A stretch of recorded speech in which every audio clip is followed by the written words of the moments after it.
Hey, I'm Bethany Wallace with Bethany Wallace Communications and Consulting. And I wanted to talk to you about working with people you don't like.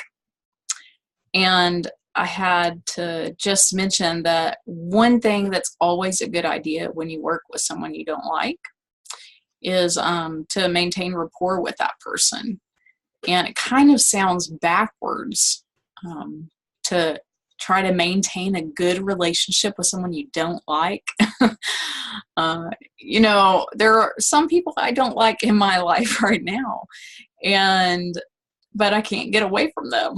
Um, there are always people we don't like, though, that we sort of must interact with, whether it's people we work with, our family, um, people we go to church with, whatever, and we're just sometimes stuck with having to interact with people we don't like. And the best thing to do, unless they are actually violating some boundaries in a serious way or threatening us or harassing us, but if we just don't like them, then the best thing that we can do really is to try to maintain a good relationship, to be on good terms with everyone as much as it depends on us. So one thing to do is in order to maintain good rapport that I have found that works for me is look for common ground. It's such a simple thing to do, but we just don't think about doing it.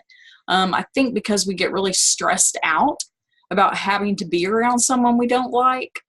There's a lot of anxiety sometimes within us when we're anticipating spending time with someone we don't like. For example, if it's somebody you work with and you only really have to spend time with them at a once a week meeting, then prior to that meeting, you may be feeling a little tense about seeing that person. And so rather than avoid the person or avoid interaction, you might want to think about what do I have in common with her? There has to be something I have in common with her. Or if you can't find anything you have in common, then think about what's something that she really likes that I could just try to engage in a conversation about.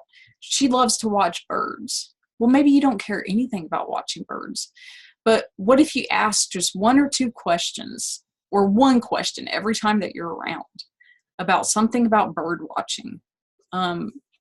Just Google something about bird watching. Come on, it is not that hard in this day and age to try to learn something about what somebody else likes.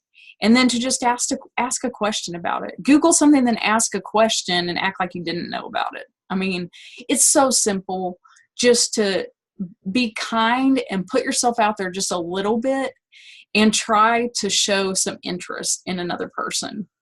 It can go such a long way in building a little bit of rapport and relationship, not trying to be the person's best friend, just expressing a little interest in the person and a little kindness can go such a long way in preventing conflict in the future. If you can be on good terms, then the next time that you have to work together on a specific project, or the next time you need somebody extra to pitch in when you're running late, or something like that, that person who otherwise might have been like, there's no way I'm helping her, might remember all those times when you've just made some kind comments or shown a genuine interest in her and say, yeah, I'll help her out.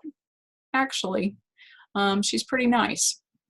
So just take, 5 minutes out of your day and extend a little kindness, have a little conversation, and watch what happens, and watch the way that it transforms your workplace relationships just by communicating a little better with people you don't like at work. If you need training in the workplace on communication skills and conflict prevention, you can reach out to me at bethanywallacecode.com.